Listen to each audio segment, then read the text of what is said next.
Saudara, pasca aksi demo di sejumlah daerah sebagai bentuk gelombang kekecewaan publik terhadap kinerja anggota wakil rakyat yang dinilai tak berempati saat ekonomi rakyat sulit. Tak cukup hanya menonaktifkan kader bermasalah, ini bisa jadi momentum partai politik membenahi kadernya yang berkomitmen pada rakyat. Meski begitu, aspirasi yang damai pun tetap dikedepankan. Namun bagaimana seharusnya negara hadir dan memastikan kepentingan rakyat bisa terakomodir? Kita bahas bersama sejumlah narasumber yang hadir melalui sambungan daring. Wakil Ketua Umum Majelis Ulama Indonesia Anwar Abbas. Assalamualaikum Pak, selamat pagi. Waalaikumsalam warahmatullahi wabarakatuh, selamat pagi. Terima kasih Pak Anwar sudah bergabung di Dialog Sapa Indonesia Pagi. Dan juga pengamat politik sekaligus Direktur Eksekutif Trias Politika Strategis Agung Baskoro. Selamat pagi Mas Agung. Pagi Mas Mario, Pak Anwar. Dan juga nantinya akan bergabung bersama kita pengamat sosial Universitas Indonesia Devi Rahmawati yang masih berusaha kita hubungi. Oke, sepertinya sudah bergabung dengan kita, terhubung. Mbak Devi, selamat pagi. Selamat pagi Mas, selamat pagi para Bapak. Sebelumnya sudah ada Pak Anwar, Wakil Ketua MUI, dan juga Mas Agung, pengamat politik Trias Politika. Terima kasih Bapak Ibu sudah bergabung di Dialog Sapa Indonesia Pagi pada hari ini. Saya ke Pak Anwar terlebih dahulu. Pak Anwar, bagaimana Anda melihat respons publik yang masih terjadi hingga saat ini dari MUI, tanggapannya seperti apa? Ya, kalau kita melihat apa yang terjadi hari ini, itu unjuk rasa yang luar biasa ya. Itu kalau dilihat dari perspektif teori aksi-reaksi, itu bukan aksi, tapi itu adalah reaksi. Reaksi terhadap apa? Reaksi terhadap kekecewaan yang sudah menggumpal, yang sudah cukup banyak, yang berakumulasi ya. Misalkan dalam bidang hukum, sebagai contoh, hukum tajam ke bawah, tumpul ke atas gitu ya. Tajam kepada lawan, tumpul pada kawan gitu kan. Kemudian dalam bidang ekonomi, kebijakan-kebijakan yang dibuat oleh pemerintah bias kepada usaha-usaha besar dan kurang berpihak kepada usaha-usaha kecil dan mikro gitu kan. Dalam bidang pendidikan, biaya pendidikan yang sangat mahal gitu kan. Kemudian gaji pegawai-pegawai BUMN, pejabat BUMN yang besarnya luar biasa, sementara gaji guru dianggap sebagai beban oleh pemerintah ya kan. Kemudian banyak lagi hal-hal ya, kemudian yang sangat betul-betul membuat masyarakat kecewa itu adalah perilaku anggota DPR yang menari-nari dan berjoget-joget ya. Ya, mereka beriang-riang sementara banyak rakyat yang hidup susah. Banyak rakyat yang hidup tertekan karena diiming-imingi dengan pajak yang akan meningkat gitu kan. Jadi kesimpulan saya ya para pemimpin di negeri ini ya mengaca lah gitu ya. Kalian kali ini menjadi pemimpin kan adalah karena dipercaya oleh rakyat. Tetapi kalau udah jadi pemimpin, jadi anggota DPR ya jagalah amanah gitu kan. Apalagi polisi kita lihat ya. saya rasa di zaman kolonial Belanda nggak ada polisi yang kayak gini nih, sadisnya gitu. Saya minta betul lah kepada pihak kepolisian nih, kalau akan memukul para demonstran itu jangan dipukul di kepalanya.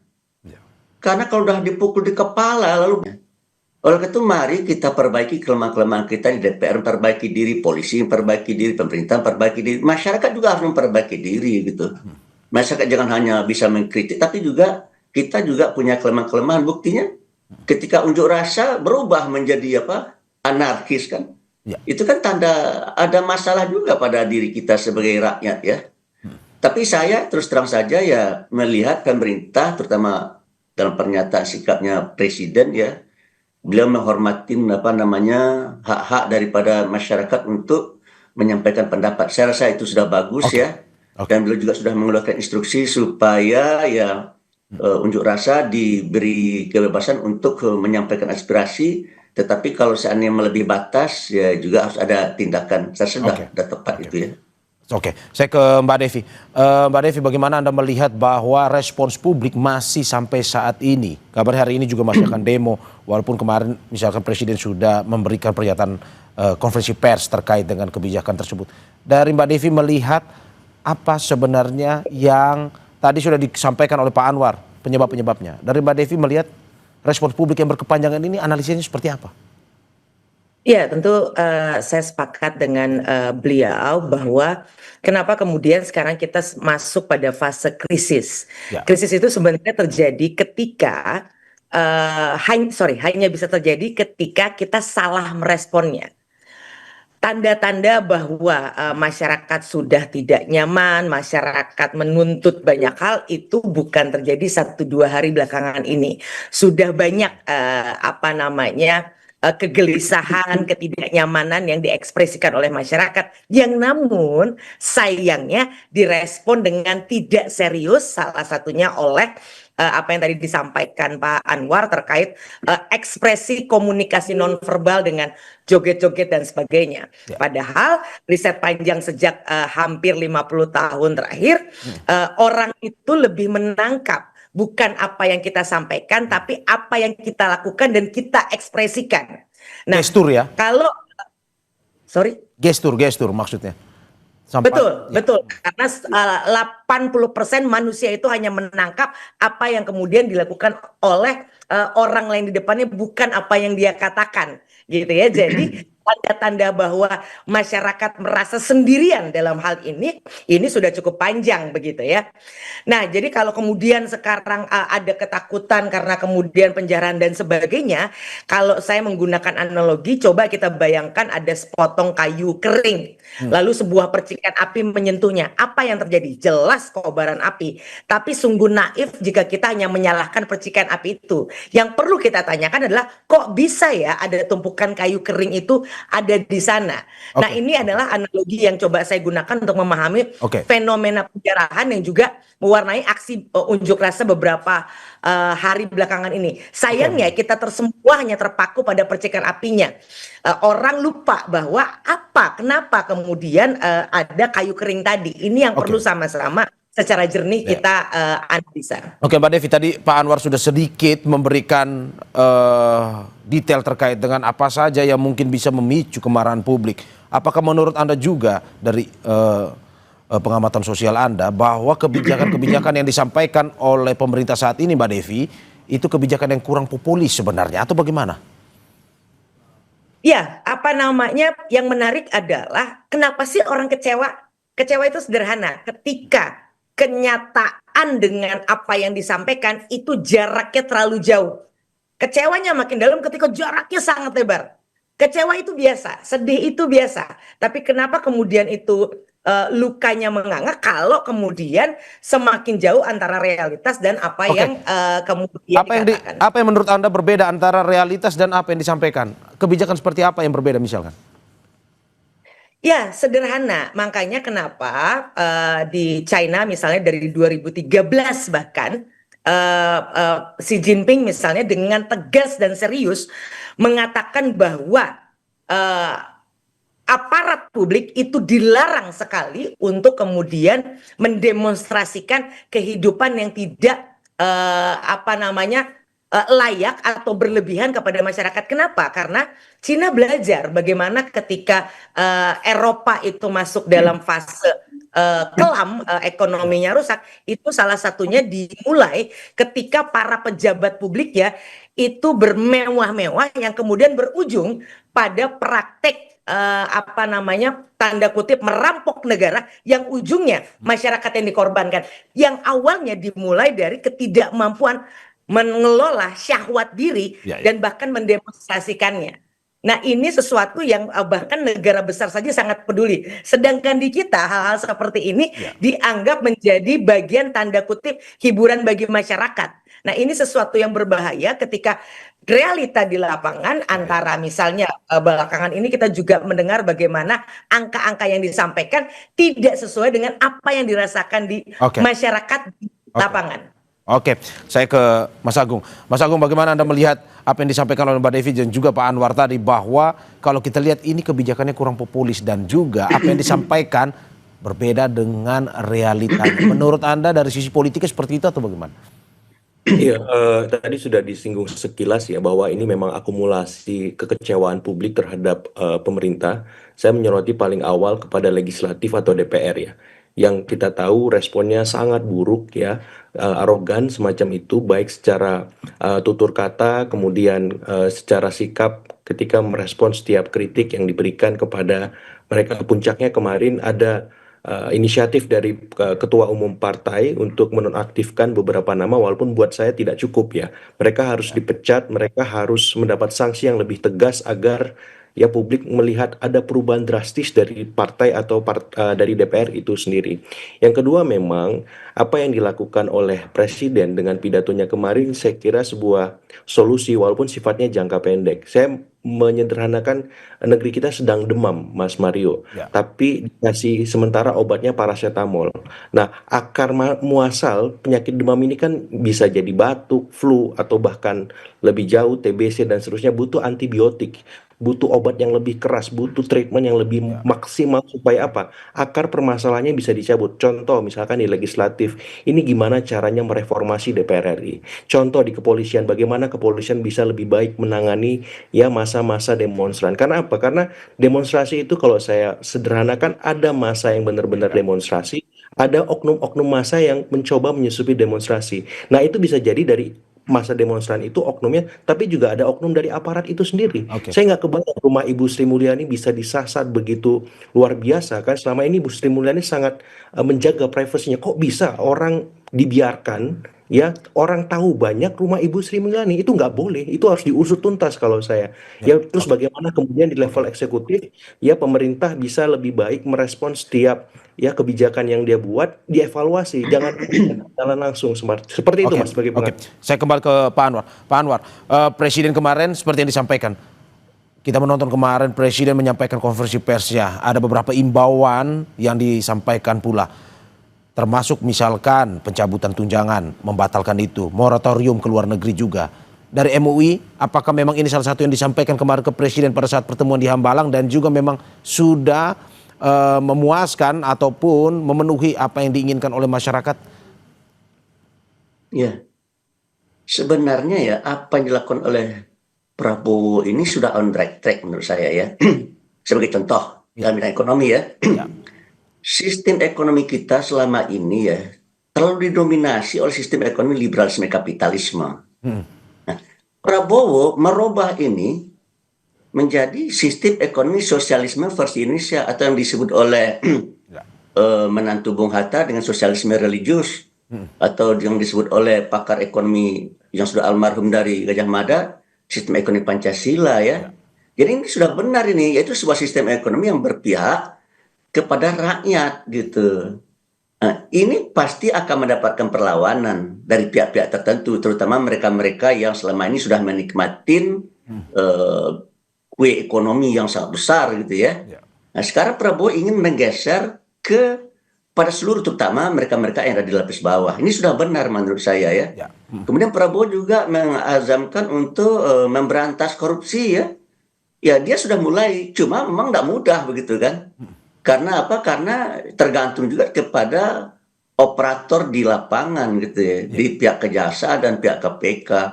Jadi menurut saya memang Prabowo harus punya keberanian kalau dia memang konsisten dengan azam dan cita-citanya dan visinya ya, dia terpaksa mengganti orang-orang yang tidak mendukung konsep dia.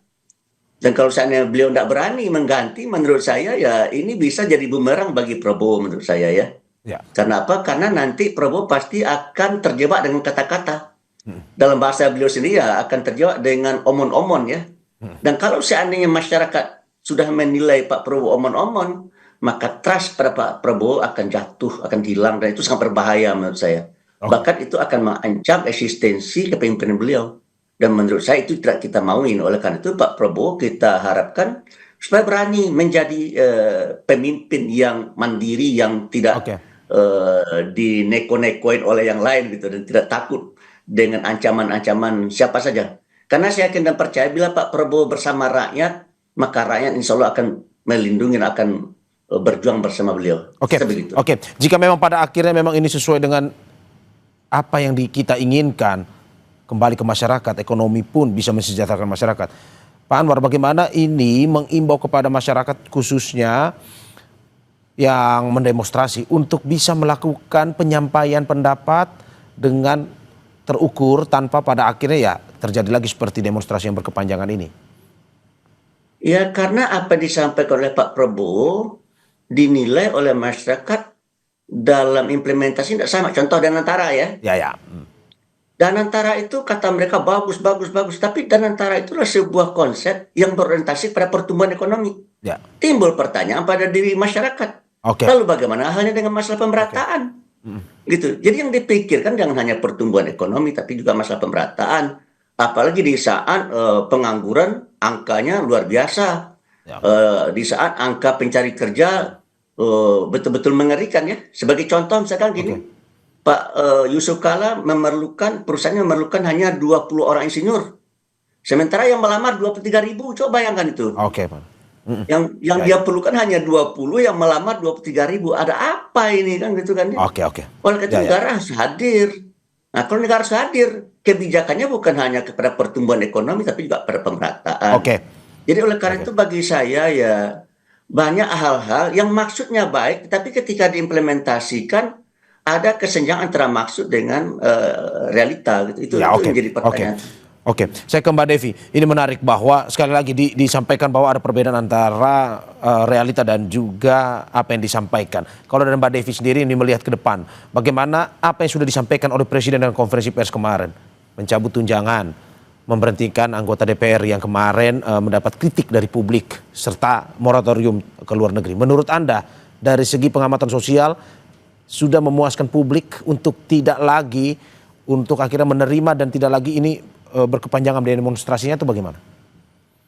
Iya, sepertinya belakangan ini dari mulai kemarin sore ada 11 atau 12 tuntutan yang menurut saya adalah tuntutan yang betul-betul tidak menguntungkan pribadi-pribadi manapun. Tapi kalau memang ini kemudian dijalankan, tentu akan menjadi bagian yang tidak terpisahkan untuk mencapai mimpi 2045 Indonesia Emas. Jadi menurut hemat saya, kita perlu serius dan jernih melihat bahwa masyarakat itu benar-benar memikirkan masa depan bangsa, bukan hanya para elit. Nah, ini sebenarnya adalah bagian dari penguatan bagi hal-hal yang mungkin sebagian besar elit juga saya optimis percaya bahwa ini satu hal yang memang sedang mereka perjuangkan. Hanya saja memang ada proses yang masyarakat melihat kenapa ya ada hal-hal yang sangat lama sekali, tapi di satu sisi ada hal-hal yang kelihatannya dengan mudah kemudian diproses. Nah, gambaran-gambaran seperti ini di hari ini dengan saluran informasi yang begitu mudah dicapai, sangat sulit bagi siapapun untuk sekedar berretorika karena informasi yang cepat membuat masyarakat dengan mudah kemudian melakukan risetnya sendiri, apakah harapan mereka itu sudah dipenuhi atau tidak.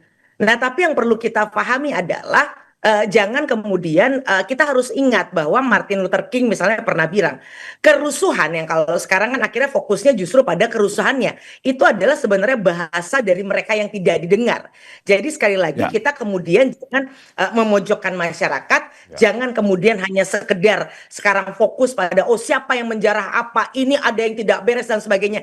Ingat, jangan lupa pelajaran dunia misalnya tahun 65 di Amerika juga pernah terjadi bagaimana tokoh-tokoh yang disasar itu sangat spesifik. Seperti kemarin belakangan ini yang disasar spesifik sekali. Nah, ini menunjukkan bahwa memang masyarakat dengan sangat serius menyasar simbol-simbol yang dianggap mewakili ketidakadilan.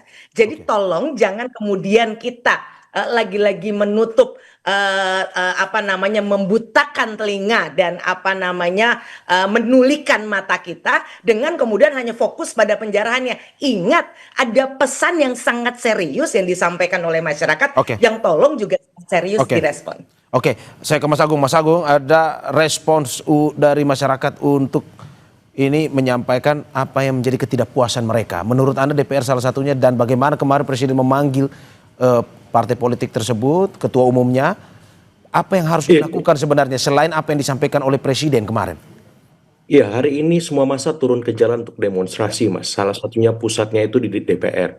Sambut mereka. Anggota-anggota Dewan harus standby di sana, mendengar aspirasi masyarakat. Ajak mereka masuk, diskusi, dialog, jalankan fungsi-fungsi pengawasan, legislasi, budgeting, representasi. Jangan lagi ada jarak di masyarakat. Jangan terputus aspirasi mereka dengan orang-orang yang mewakilinya. Jadi saya kira hari ini mata kita melotot melihat DPR RI. Dan yang paling penting sebenarnya, ini bukan hanya dilakukan oleh teman-teman DPR pada saat masa-masa genting, Ya. tapi setiap harinya mereka serba hadir dimanapun masyarakat membutuhkan. Di dapil mereka ada. Di Jakarta ketika memang harus bersidang mereka datang, absen. Ya, tunjukkan keteladanan itu. Ya jangan sampai kemudian ketika masyarakat terhimpit secara ekonomi, secara sosial dan yang lain, mereka kemudian membuat kebijakan yang tidak populis, meresmikan, merevisi undang-undang tanpa keterlibatan publik. Jadi ini bisa menjadi turning point, DPR bisa lebih baik. Dan yang paling utama sebenarnya, ini harus didukung juga oleh, tadi saya akan memberikan concern lebih kepada aparat-aparat keamanan, karena seringkali treatment yang dilakukan terlalu berlebihan. Tadi Pak Anwar bilang, dipukul kepalanya, atau penggunaan gas air mata berlebihan. Jangan begitu. Ya, Oke. jangan sampai yang muncul akhirnya gesekan antar warga, antar rakyat. Ya, Oke. jadi maksud saya kedepankan persuasi, humanisme, supaya apa? Masyarakat juga simpati dengan aparat, gitu. Karena kalau misalkan DPR-nya nggak jalan, aparatnya koersif, Oke. kemudian sangat keras, ini bisa bahaya, gitu. Oke. Efeknya semuanya akan meminta eksekutif, semuanya akan bertumpu di sini. Ini bahaya ya. Kalau misalkan saluran di legislatif dan aparat bermasalah, eksekutif akan mendapat beban yang sangat besar, Oke. dan ini produktif efeknya seperti Oke, itu. dan Mas Agung, pertanyaannya apakah memang ini adalah tanda bagi partai politik untuk melakukan reformasi internalnya? Sebelum Anda menjawab, kita Pasti. saksikan jeda berikut. Oke.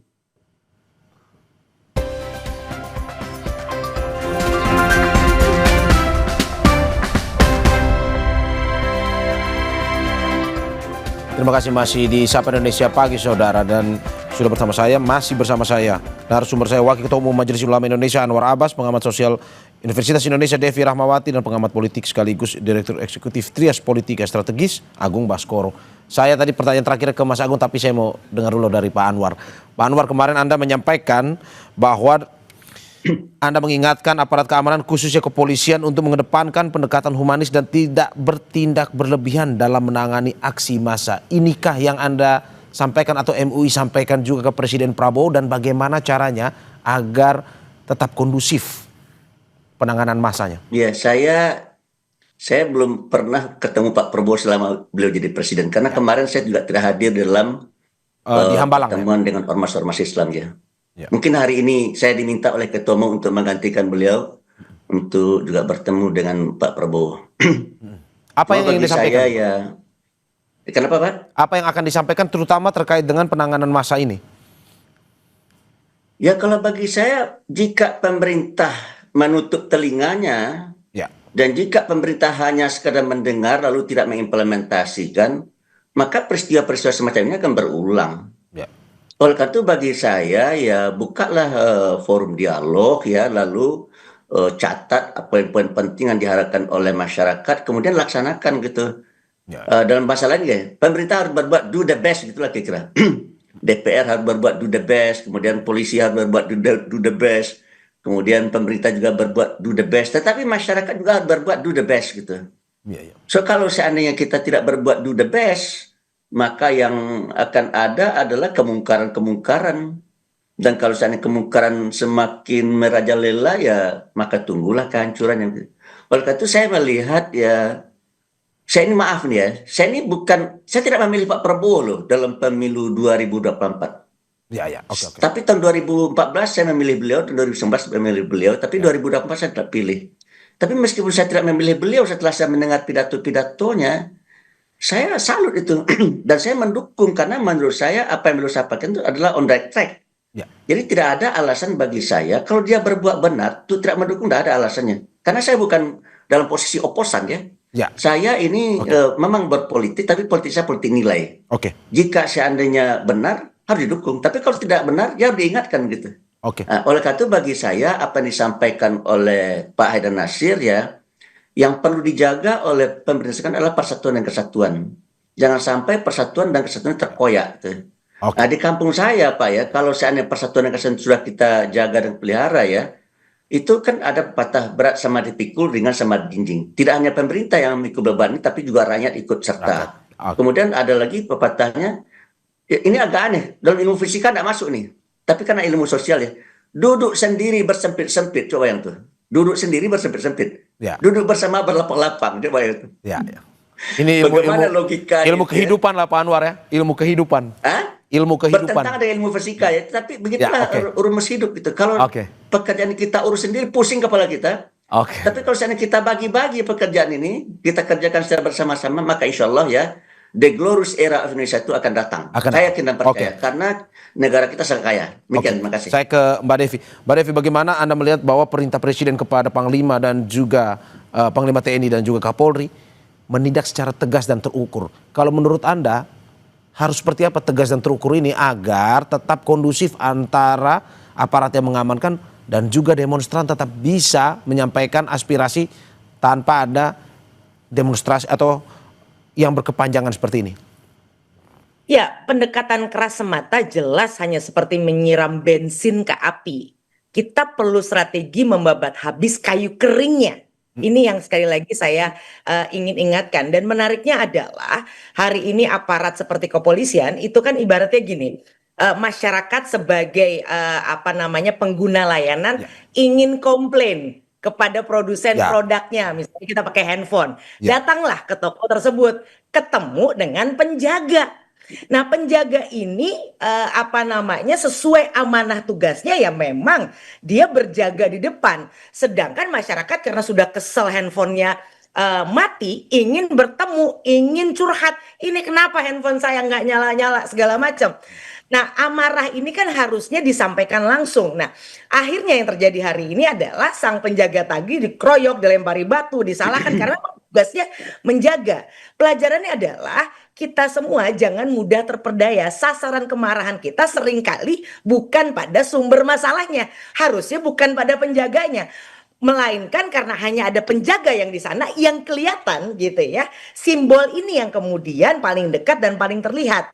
Oleh karenanya adalah sang penjual tadi gitu ya, sang penjual handphone tadi seyogyanya dia yang tampil ke depan, dia yang duduk bersama dan tidak lagi menyuruh dan bersembunyi di balik Oke. penjaga untuk mengatasi ketidaknyamanan masyarakat tadi. Oke, Mbak Devi, berarti Anda mau bilang bahwa sebenarnya tegas dan terukur ini mungkin bisa dilakukan atau tidak bisa dilakukan untuk menekan chaos misalkan? Kalau terus-menerus tadi analogi saya orang handphonenya rusak tetap nggak ketemu dan tidak tetap hidup ini handphone, siapapun yang menjadi penjaga gerbang tadi akan sampai pada titik di mana mereka tidak lagi mampu menahan pintu gerbang tersebut. Oke, intinya dialog harus tetap dilakukan ya.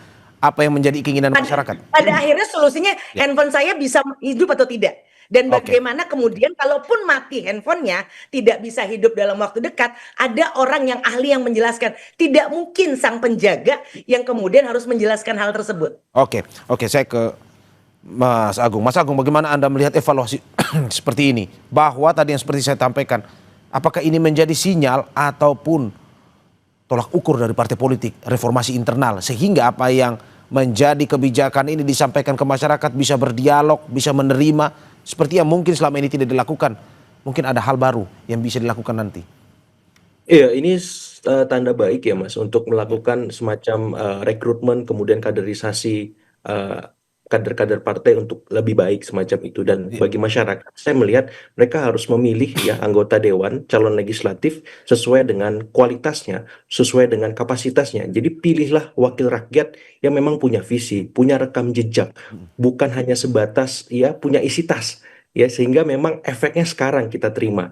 Sehingga ke depan ya partai-partai juga harus terlibat memastikan orang-orang yang mendaftar di partainya memang benar-benar punya kualitas, bukan sebatas isi tas tadi. Sehingga ini bisa dicerna dengan baik oleh masyarakat dan outputnya itu kita punya wakil-wakil rakyat yang lebih berpihak, lebih empatik, lebih persuasif. Sehingga ketika kita ada tuntutan, ada aspirasi, itu punya kanalisasi yang jelas. Nah, masalahnya hari ini kanal itu tertutup. Walaupun kemarin sudah di-endorse oleh Presiden lewat pidatonya, mulai besok atau mulai saat ini silahkan ya diundang wakil-wakil massa, apakah itu mahasiswa, buruh, ormas dan seterusnya, untuk bisa berdialog, untuk bisa berdiskusi dengan anggota dewan kita. Nah, saya ingin melihat implementasinya hari ini. Apakah itu terwujud? Apakah ada anggota dewan yang standby mendengar aspirasi masyarakat? Apakah ada yang diajak dialog? Apakah ada yang turun ke jalanan bersama massa untuk mendengarkan langsung aspirasi mereka? Ini kan akhirnya soal mental, soal skill set mereka, mindset mereka, berani nggak bertanggung jawab atas kesalahan yang sudah mereka buat ketika masa akhirnya terus tumpah ruah ke jalan.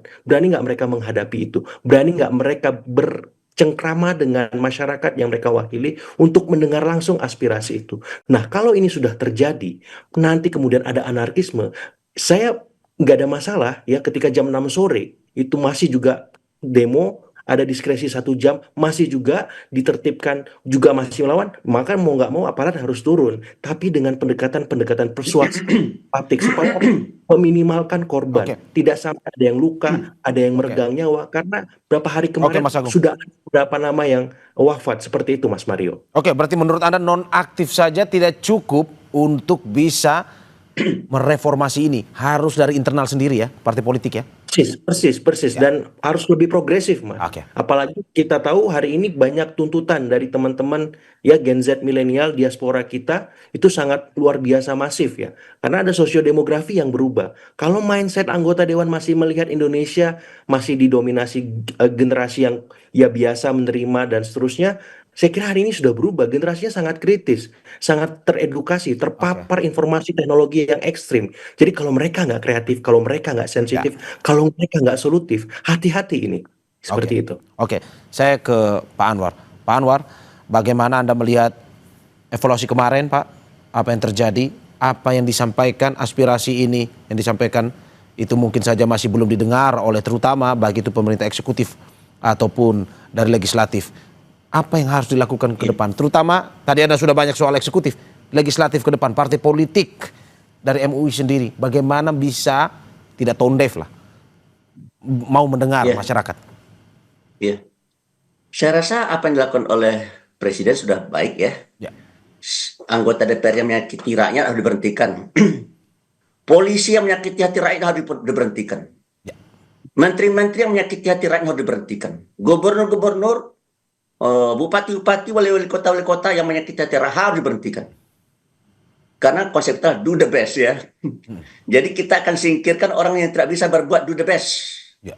Gitu. Dan kita hanya akan ambil dan pilih orang-orang yang bisa komit dengan do the best. Ya. Dan itulah yang dicanangkan oleh Presiden Prabowo. Itulah sebabnya saya, meskipun saya tidak memilih Prabowo tahun 2024, Ya, tapi karena semangat dia, visi dia sangat bagus, itulah pula sebabnya saya mendukung. ya. Tapi saya akan mendukung Prabowo dengan kritisisme. Jika dia benar, saya ikut, saya dukung. Tapi jika dia tidak benar, saya ingatkan. Dan Akan saya sudah kritis. berkali-kali juga Oke, mengingatkan. oke, Ada hal-hal dari yang disampaikan Prabowo yang saya tidak sejalan, sudah saya sampaikan. oke, Tapi masalah dia dengar atau tidak, itu urusan beliau ya. oke. Saya Tapi ke, bagi saya, ya, dan persen saya, jika dia benar kita ikutin, dan jika dia salah kita ingat. Itu aja. oke. Tetap sikap kritis ini masih perlu dilakukan. Mbak Devi, bagaimana Anda melihat ke depan, terutama dari pihak-pihak legislatif seperti Anda sudah sampaikan, perlu mendengar partai harus bisa memilih kader-kader yang lebih cakap untuk bisa berkomunikasi masyarakat pun juga menerima aspirasi masyarakat. Menurut Anda seperti itu? Ya, komunikasi yang didengarkan adalah komunikasi yang berbasis kebenaran, Ya. bukan kebohongan. Jadi Anda bilang Anda baik, tapi di belakang Anda tanda kutip mencuri, komunikasi Anda tidak akan berarti apa-apa. Oke. Jadi komunikasi di ujung yang harus dimulai dari aksi nyata. Jadi ini yang mungkin dugaan saya kenapa hari ini misalnya anggota dewan belum menemui, karena mungkin mereka khawatir apa yang dikomunikasikan tidak sesuai dengan apa yang dapat dilakukan. Nah, memang solusi jangka panjangnya jelas urusan kesenjangan tadi itu akar masalahnya. Oleh karenanya pemerataan ekonomi, pemberantasan korupsi dan akses layanan publik yang merata menjadi vaksin terbaik untuk mencegah ledakan sosial. Yang kedua, untuk jangka menengah jelas perbaiki dan perkuat komunikasi publik. Para pemimpin wajib berempati, hindari komunikasi sensasional yang hanya memicu kepanikan moral. Dengarkan keluhan masyarakat sebelum kemudian berubah menjadi teriakan di jalanan. Dan ketiga, aksi jangka pendeknya adalah tangani krisis dengan cerdas dan cekatan. Saat kerusuhan terjadi, prioritasnya jelas keamanan dan keselamatan, lalu kemudian bereaksi terhadap akar unjuk Oke, rasa. oke Mbak Liv. Saya terakhir ke Mas Agung, singkat saja Mas, bagaimana Anda melihat apa yang harus dilakukan ke depan? Seperti yang tadi disampaikan, dialog, oke, tetapi apa yang menjadi aspirasi masyarakat perlu dilakukan secara ya realnya juga dilakukan. Ya, legislatif ya Mas, saya berharap sekali mulai hari ini bekerja. Kalau bisa dulu lebih dari 24 jam, 24 jam tuh. Kalau memang nggak bisa menyambut masyarakat, aktifkan itu kolom-kolom sosmed Anda. Aktif Anda di IG Live, TikTok Live, datangi media-media seperti Kompas ini untuk ngomong, untuk ngobrol. Jangan absen ketika masyarakat butuh, ya. Diundang datang. Jadi tampil lebih berinisiatif, lebih proaktif supaya masyarakat mendengar suara Anda ketika situasi seperti sekarang. Jangan hilang dari peredaran publik seperti itu, Mas. Oke, terima kasih Bapak Ibu atas apa yang disampaikan dan kita harapkan memang ini menjadi sebuah evaluasi yang lebih konkret ke depan, baik itu untuk eksekutif maupun juga untuk legislatif demi bangsa kita sendiri. Terima kasih Wakil Ketua Umum Majelis Ulama Indonesia Anwar Abbas, pengamat sosial Universitas Indonesia Devi Rahmawati dan juga pengamat politik sekaligus Direktur Eksekutif Trias Politika Strategis Agung Baskoro atas apa yang disampaikan. Terima kasih Bapak Ibu, sehat-sehat selalu. Terima kasih semua. Assalamualaikum. Terima kasih.